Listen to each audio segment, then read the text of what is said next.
U.S. forces have sent their main battle tank, the Abrams, to support Ukraine. Just how is the Abrams and the Leopard going to potentially be used by Ukrainian forces? And what is Russia preparing for its own offensive? Is it happening right now in Zaporizhzhia? I'm Paul, U.S. Army combat veteran. It is January 26th, 2023. This is your daily Ukraine update. Let's get into it. Okay, first off, let's take a look at the control map. And as you guys can see, there's been two significant changes. First is west of Klitschivka.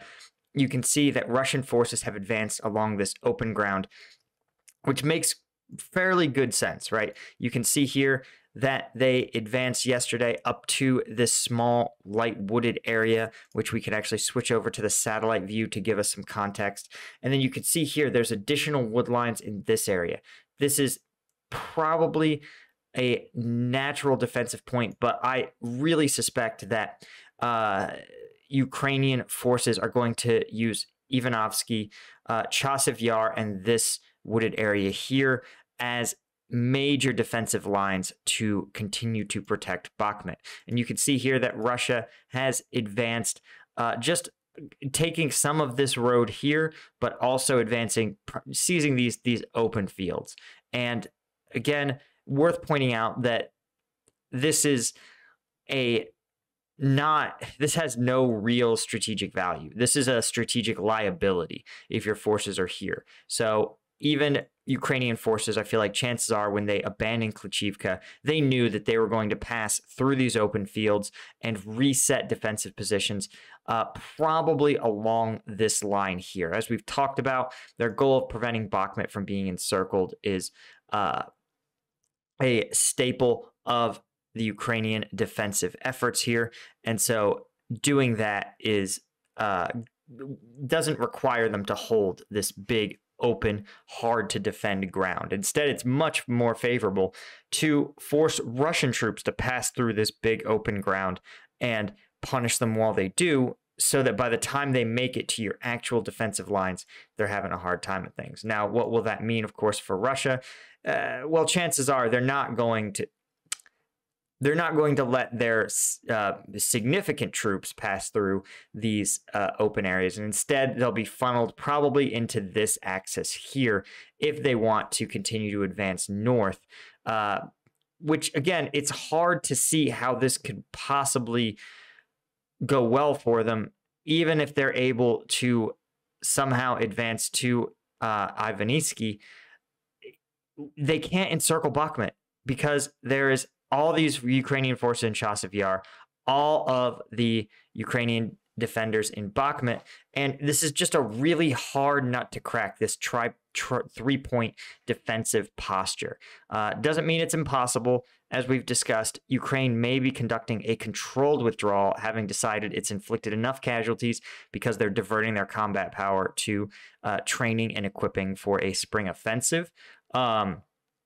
And as we've discussed, in the grand scheme of things, Bakhmut is not actually strategically important. But here's what's more interesting that I think is even more worth talking about is a small amount of Russian advances have taken place northwest of Myskili.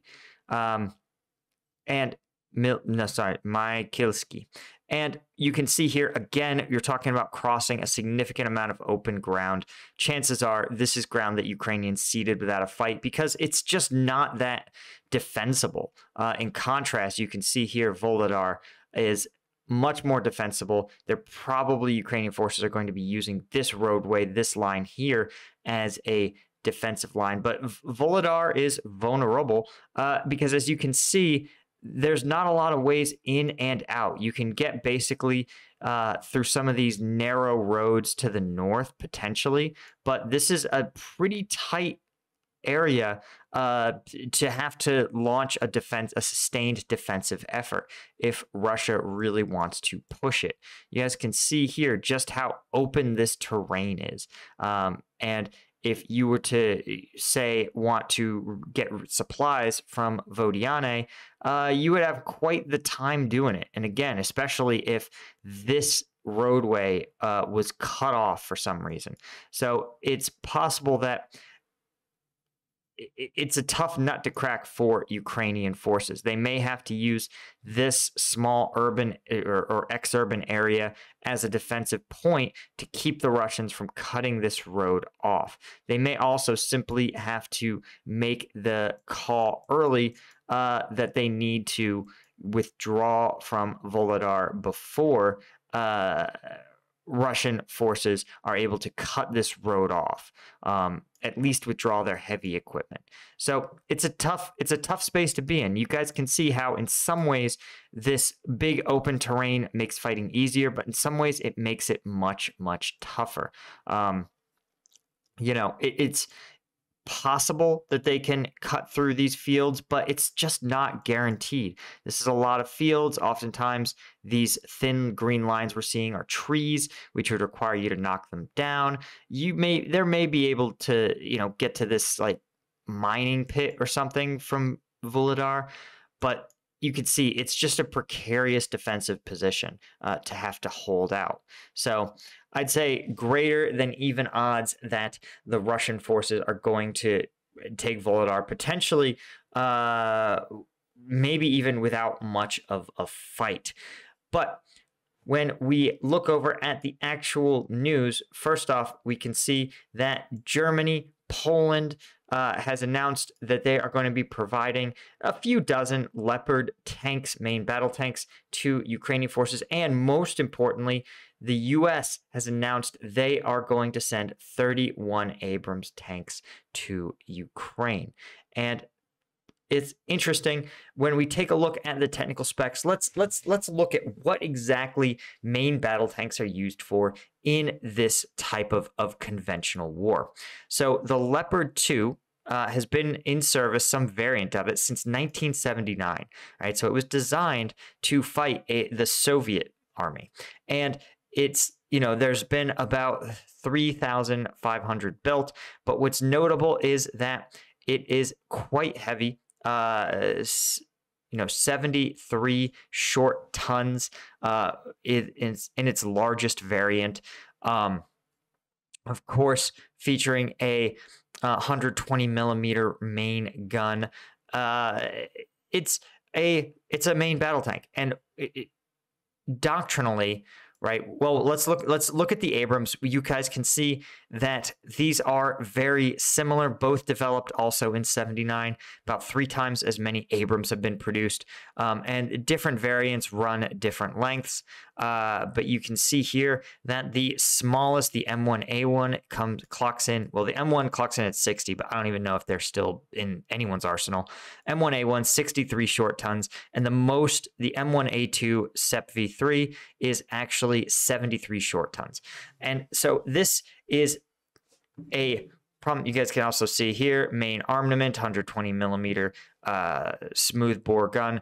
This is because you're looking at post-NATO armament design, right? And it's not an accident. They weigh similar. They fire the same 120 millimeter round simply because of NATO interoperability. They want to be able to, whether it's a German unit or a US unit, they want to be able to draw the same fuel, the same stores of ammunition. They also want to be able to be transported on the same trucks or trains or aircraft. I don't think there's only one kind of aircraft that can carry this. But what's interesting is that, of course, you're talking about an operational range of the Abrams of around 265 miles on a single tank. Leopard, let's see if it has an operational range listed here. Yeah, 210 miles. 200. Yeah, so let's take a look at the map, right? We can see that 210 miles, according to this map, I think it has, oh no, this is just a share feature. Okay.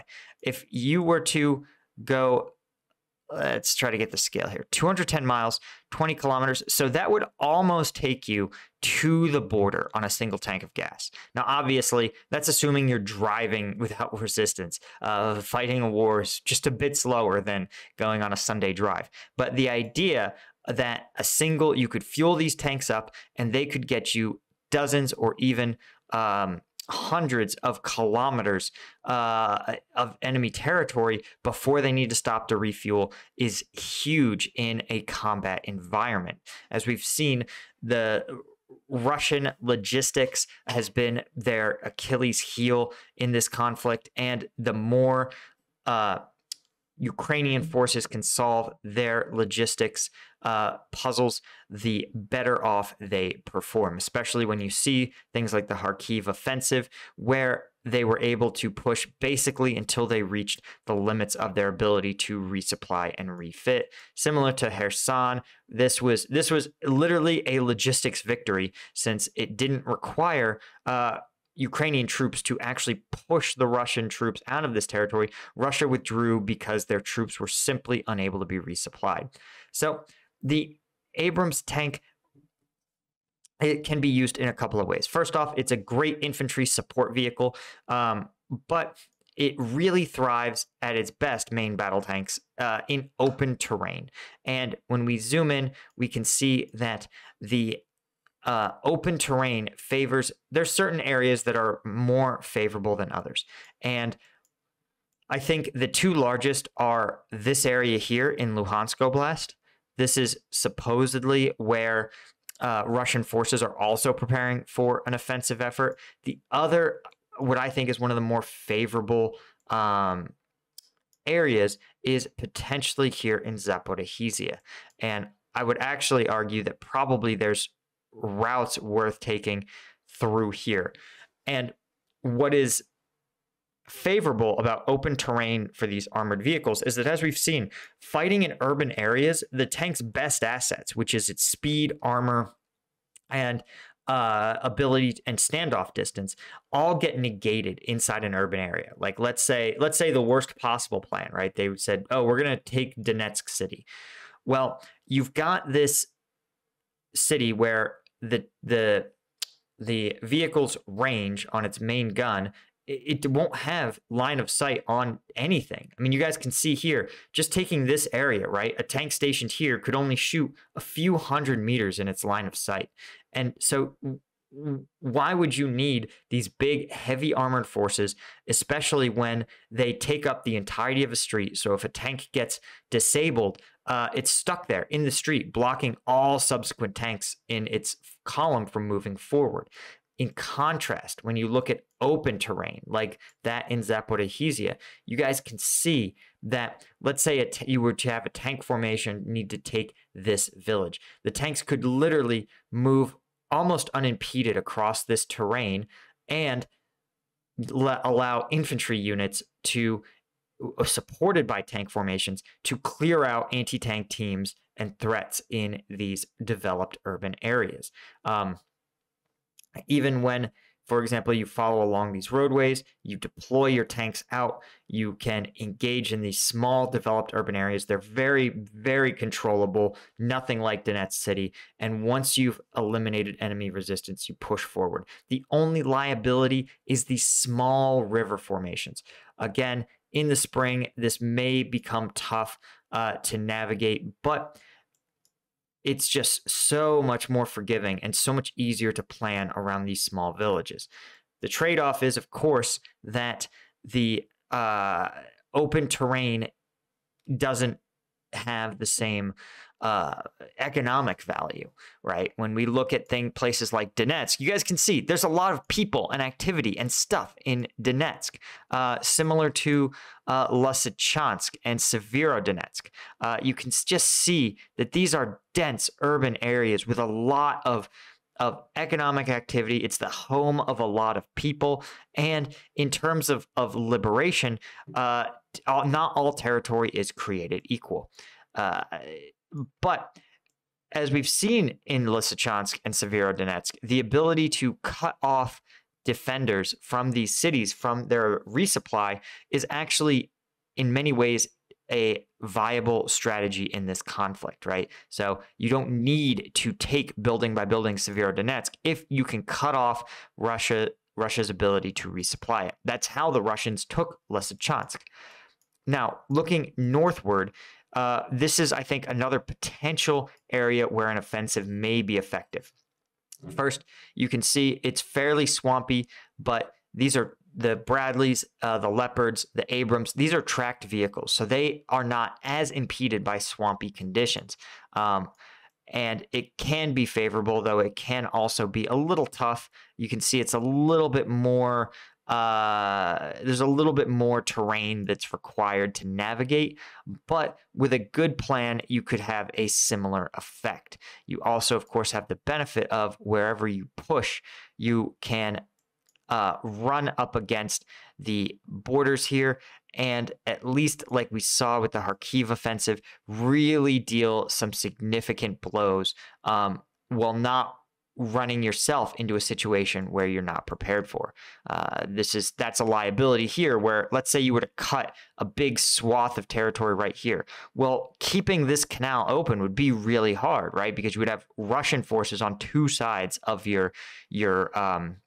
the swath that you've just opened up, right? You could move towards like Mariupol. And I don't think this is an unfeasible strategy. It's just a problem because it's like you get to Mariupol and what, right? You can't really, do you go east? But like you're going to be surrounded. And as we've talked about in this war, salients do not last long. They get either completed and integrated into the lines, or they get crushed. And you don't want to open a salient and then turn around and see it get crushed. Kherson is basically out because of the narrow bridges that are required there's only two possible ways you can get across, and you can guarantee the Russians have everything and the kitchen sink pointed at them. So really, there's only a few options, which basically leaves you with Lysychansk here, Luhansk Oblast, which I think is very probably that would be my number one choice from a tactical perspective. Though I'm not party to the intelligence picture, right? There could be a lot of Russian forces there. The other secondary option would probably be Zaporizhzhia, but you would have to come up with a really good plan. Basically, the only way I could see this working is if you cut this entire part here. You cut this off down to Mariupol, and then simultaneously or in sequence pushed the Russians out all the way to this point. If you could use this reservoir as a natural barrier, you could establish a line here and a line here. And then what you've done is you've split the Russian invasion effort back. You've literally rolled it back to the point, several months, right? When they first came in, they entered from the east of Ukraine and through Crimea. But that would require a really, really good plan, really good logistics, and you'd have to really catch Russian forces by surprise, because they would have to be allocated somewhere else in order to ensure that you can make this happen and not have reinforcements come in. Not saying it's impossible. Like we said with Kharkiv, if you effectively run a deception operation and you get your enemy to commit to a different location, you can absolutely make that happen. As discussed, 210-mile range. That basically takes you, you could almost on a single tank get on a single tank of gas, you could get your armored forces, your mechanized forces to cross this entire area. As long as all the bridges are up. So anyway, that's my assessment there. I did want to point out one other detail about Russia's efforts. We've talked in the previous video about Volhodar, and as you can see here, Russia is making a series of attacks at Volhodar, but the reporting, if it's to be believed, is that these are small 10 to 15 squad-sized assaults, which probably, they argue, are either Institute for the Study of War says they're spoiling attacks. I don't think that's the case. Spoiling attacks are what you do to stop the enemy from organizing themselves to conduct a more decisive attack. A spoiling attack implies that there's an imminent risk of a really decisive effort by Ukrainian forces in the region of Volhodar. I don't think that's the case right now. You would be it's sort of preposterous to, have these incredibly valuable, decisive tools on their way, but you need at least like 3 weeks from getting the tools to train your crews on them, deploy them, get a little bit of the logistics support. I mean, 3 weeks. 3 weeks would be like 3 weeks to train the troops, probably another week to get them in position, and probably another 3 to 4 days to get the bare minimum logistics, trains and effects on board. So, you're talking at least 2 weeks would be the absolute pedal to the metal time they could start an offensive. And certainly a 10 to 15 man squad sized attack is not going to be the thing that does it. So I'm skeptical that this is part of a larger Russian offensive. But again, as we've discussed, Mykylsky, Volhedar, it's the site of a place where the Russian Ministry of Defense was humiliated, and being able to show a victory there will have big effects back home, even if they don't produce big effects necessarily in the front line itself or in the actual strategic outcome of the war. And we know that sort of Russia's Achilles heel is fighting symbolic fights over practical ones. And I hope, and again, that Ukraine is not falling into that trap, that the Russian gains around Soledar and Bakhmut, they do have a sort of systematic character that says that this is part of an orderly withdrawal, an orderly effort to reduce the combat expenditures of Ukrainian forces in preparation for a larger offensive effort. Anyway, guys, War Mapper says no change to territory. Good news there. That is all I had for you. I know it's been an extensive one today. As always, if you want access to the combat video breakdowns of all the viral videos that I can't even attempt to put on YouTube, I do those every Friday, tomorrow, on the Patreon. And also, anytime YouTube tells me that one of my videos can't go live because it's mad at me, it says I even that video was too intense, I put all those on the Patreon as well. So if you want to support the channel, support what I'm doing, check out the link in the description to the Patreon, and I will see you guys in the next one.